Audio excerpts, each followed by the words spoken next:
Pull up with that, Chewbacca that. Banging my chest and my head on the lock. Feeling like Waka Flocka Flame.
We find ourselves at the foot of the Rockies, Denver, Colorado, for this edition of the NFL on EA Sports. Just a short time ago, sounds loud enough to reverberate across the Rockies. They're ready for football in Denver as the Broncos get set to do battle with the Pittsburgh Steelers.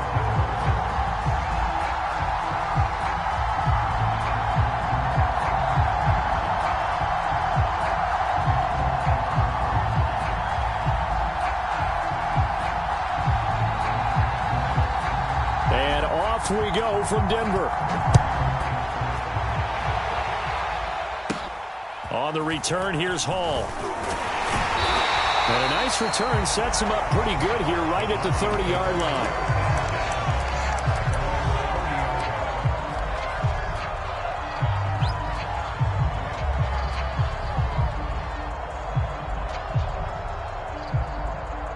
So 1st and 10 now from the 30.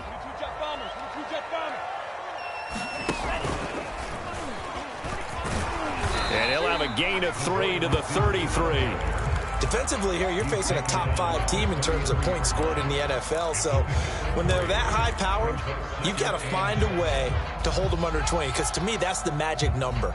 20 points scored, you give yourself your best chance to win. So if they're up around 24, 28, 30, they could be in some trouble. And I think so, because then you turn it into a shootout, and that means your offense has to keep pace. Here's a throw out wide, complete to his running back right side. And I like the idea here. Get the ball in his hands, even if it's in the passing game. 3 catches a week ago, and he does a nice job here to pick up yardage.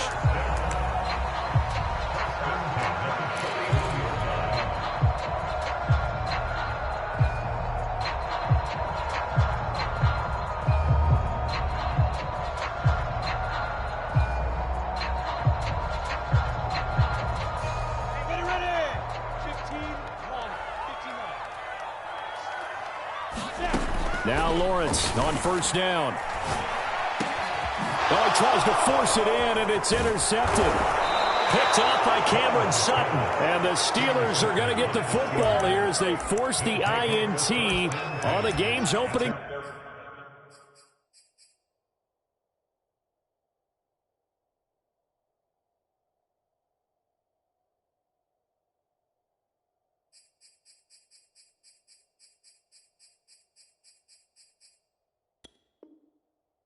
Drive.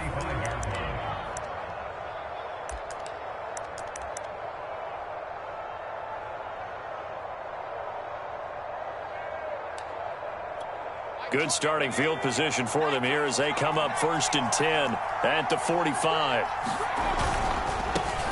And they'll run for the first time with Najee Harris. And he can only manage to get a couple. 2nd and 8 coming up. This defense for the Broncos, they were excellent last week in the win over the Chargers. It was a little bit enlightening talking with the defense coordinator about their performance last week, because the feeling was that it was a good, solid performance. They did what they needed to do to get the job done and get the win, but definitely a few lapses that they're looking to correct.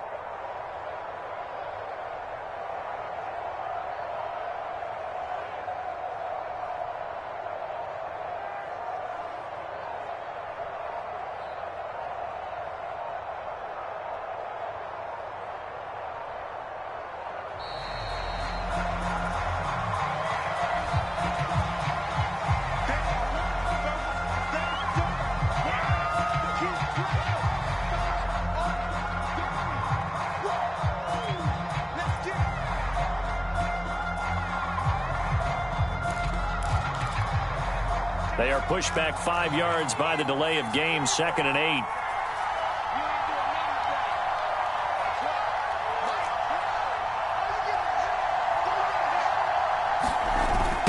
They'll toss to Harris. And he is met in his tracks behind the line of scrimmage. A 2nd down play results in a loss of 2 yards. This defense is a difficult one to prepare for, one of the best in the league.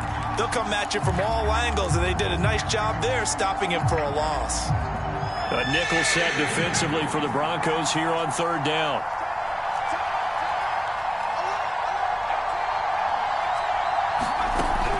They'll look to throw. It's brought in by Harris. And he will have a Steelers first down as they're able to get the 3rd down conversion. One of my old teammates called me the other day when he was watching the game. He's like, man, trying to watch an NFL game and trying to account for their passing game, that's difficult. And just when you think you get everything covered, here comes a back out of the backfield. And in this case, he picks up a first down.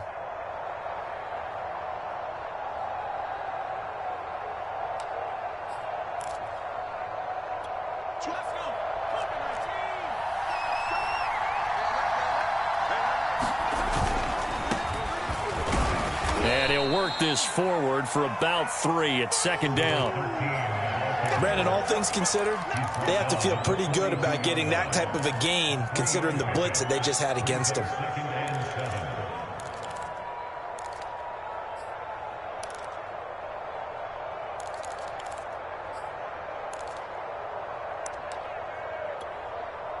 The last run got 3. Now here's 2nd and 7.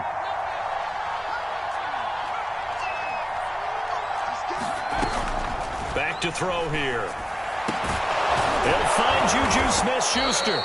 And this is going to be another first down as they'll make the tackle at the Broncos 30. Well, I think when they look at their offense, they think to themselves, weapons, weapons everywhere, and they want to move the ball around. They want to spread it to different people. But you absolutely know they want to get this man involved as well, and that's what they just did on that play. Now a first down carry for Harris. A short gain here, maybe a yard to the 29. When we talk about defenders, specifically linebackers, keeping their eyes in the right spot, he had that eye down the entire time. And you know that's not easily done because they throw a lot of misdirection at you. They try and fool you and get your eyes in the wrong place. But you're right about that one. He correctly figured that one out and made a really nice play. They'll try the left side. Cottrell. And taking it to the 15-yard line before he's brought down. Well, one unit I know you want to watch is that offensive line. If they keep clearing holes like that, it could be a long night defensively. No doubt about it, because when they are in sync, as we're seeing so far, when that continuity is there, and you can see that they're playing off of each other while controlling the defensive front and linebackers, you're exactly right. It could be a very long night for the defense because someone's going to run for some big yardage.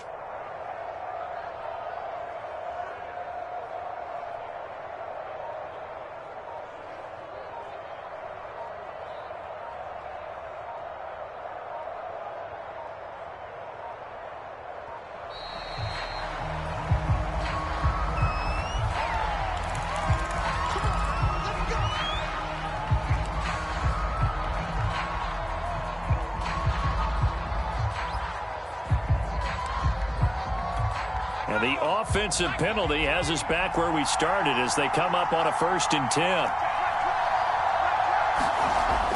Looking to throw.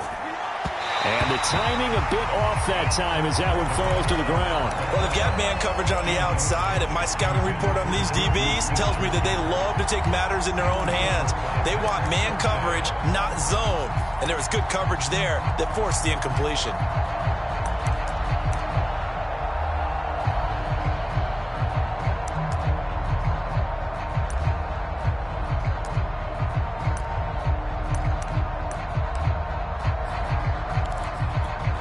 An incomplete pass on 1st down. That leads to a 2nd and 10.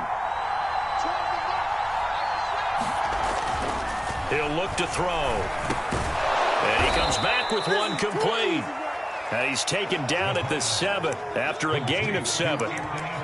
Not a big window to throw. Coverage wasn't too bad there. Yeah, they had him under wraps pretty well, but somehow able to muscle his way open and catch the ball.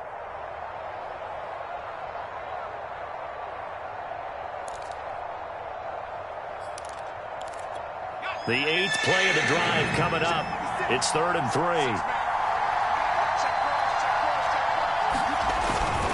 Trying to pick it up on the ground with Harris. And he's able to pick up the 1st before he's brought down inside the 5 at the 4. But we tend to give those running backs that are slashers a lot of credit. But how about guys who are maulers? Because that's what you want in short yardage situations. And we just saw that occur right there, didn't we? Vertical, downhill running.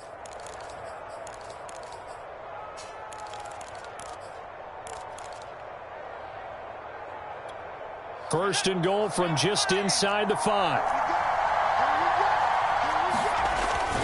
They run with Harris. And he gets halfway home from the 4 down to the 2-yard line. Looking at this now, you got a couple more cracks here this close. Sneak it. I don't think you even go into a huddle. Just line up, snap it, and fall in behind those guys into the end zone.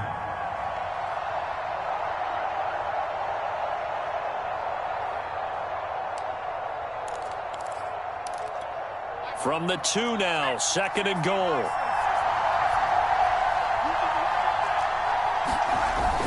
They'll try and run with Harris. And he's going to get this back to the 3-yard line and no further. No gain on the play there. They're going to need to come up with something better here on 3rd and goal.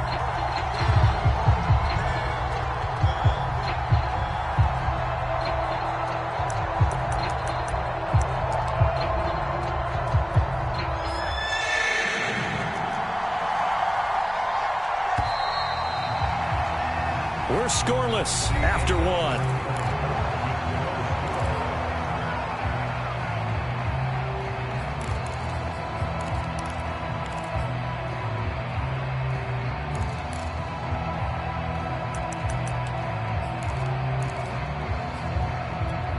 Third down and goal. This Denver defense trying to hold up for one more play. Harris is into the end zone for a Steeler touchdown. No CD, there didn't seem to be much resistance there down near the goal line. Yeah, partner, from what I saw there, not a real good job of matching up defensively because to me, they look like they were just in their base 3-4 package. You need bigger bodies in there in a goal line type situation. The 3-4 fine between the 20s, but not down here when you're guarding your end zone. Boswell good with the extra point, and that makes the score 7-0. Boswell now to kick it away after the touchdown.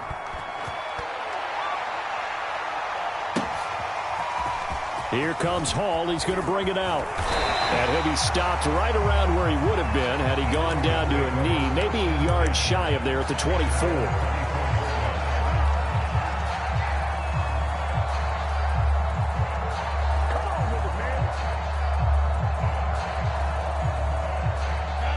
The Broncos onto the field, ready to start their next drive. And following the interception, we'll see what they can put together on this drive. I can hear my old college coach right now. He always used to tell us before every game, the team making the fewest mistakes will win. What they're hoping is that that last mistake is their only one of the game. Coaches, that's all they talk about, turnovers, right? Minimizing those and maximizing opportunities.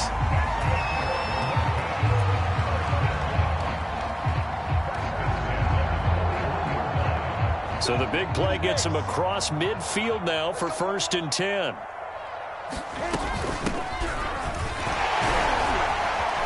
This will be stopped about 2 yards shy of the marker. 8-yard gain, 2nd and 2.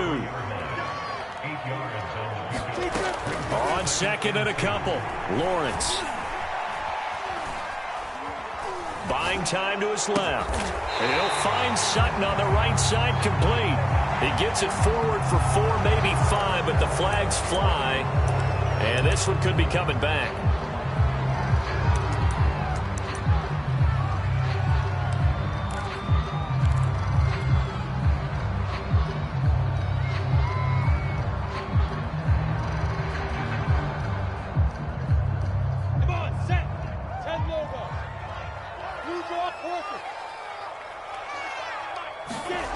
Lawrence will throw. That's caught left side by Judy. And he takes this just a few yards shy of the red zone before going out. This has been a nice answer to the touchdown drive against them a few minutes ago because they've come out and reestablished the tempo. A nice throw there, and they're putting together a very strong drive as a response. Now a 1st down carry. It's Williams. Give him 4 yards there. It'll be 2nd and 6. On any running play that's called, they're always hoping that it's going to break big and go the distance. But when you get a nice gain like that, you're able to do so many things anyway. You can come back and run essentially the same play again, continue to move the ball on the ground, or you can decide to throw the ball now because usually you have the defense back on its heels.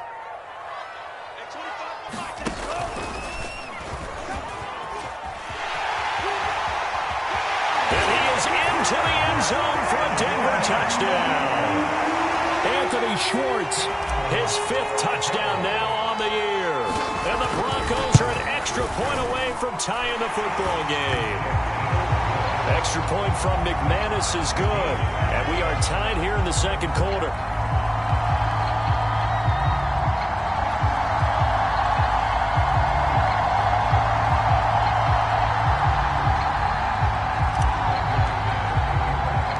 So all even at 7 now as they kick it away. And a fair catch signaled for and taken successfully.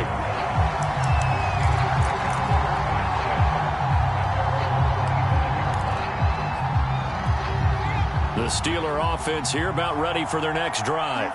And they're hoping to redo their efforts in the last drive when they got into the end zone. And just think of what it's like now on the sideline, because when you score a touchdown, you have to go over and look at the tablet and see what you did on the last drive. When you scored points, it's a whole lot better view than when you're trying to figure out how to fix things there.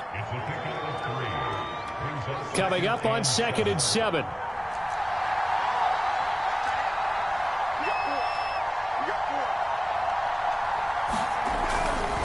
They'll try the right side with Harris. And the running lane's non-existent in this first half as they'll stop him behind the line. The running lanes have definitely not been there for him here in the first half, and I don't think it's all been his fault. His offensive line hasn't given him much space. A loss results there. And the Steelers on 3rd down. A perfect 3 for 3 as they look to keep that streak going. This is 3rd and 8. They're going to look to throw. That's swung out wide to Harris. And he'll be out of bounds across the 30-yard line. He did his best to just get 4 out of that, but not enough. And now 4th down.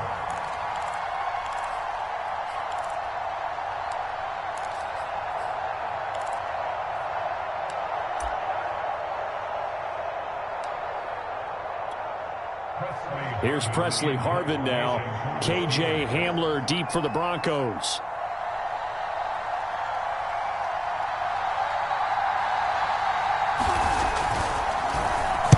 He was only asked to punt once in the victory last week as he sends this one away. Yeah, he was looking for the checkup bounce, didn't get it. That scoots all the way into the end zone now for a touchback.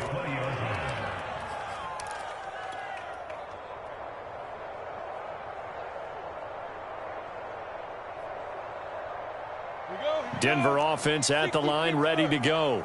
And that last drive, It was all about the ground game, ground and pound. And I don't care how we're playing the game these days, offensive linemen still want to fire out and smack the guy opposite them and move the football on the ground. They feel better about that. That's what they want to do. That's how they want to play, and that's how they got it done. Yeah, they got it for a touchdown last drive. Let's see what happens here. After the incompletion, here's 2nd and 10 from the 20.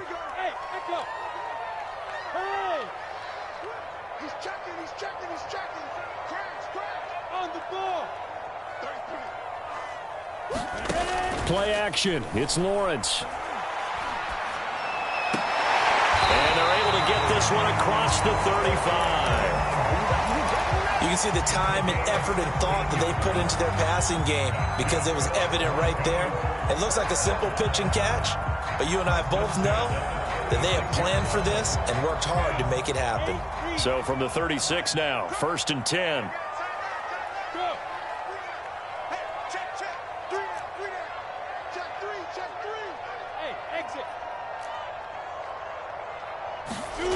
Looking to throw, Lawrence. This will be caught. Judy. And he'll be taken down, but not before he gets into enemy territory. They'll run on 1st down. It's Williams. T.J. Watt in on the tackle. I think we can safely say that those types of plays are the backbone of this offense. We know not every run's going to be a big hitter, but you know they'll take that type of result on each and every attempt. 5 yards remain on 2nd down.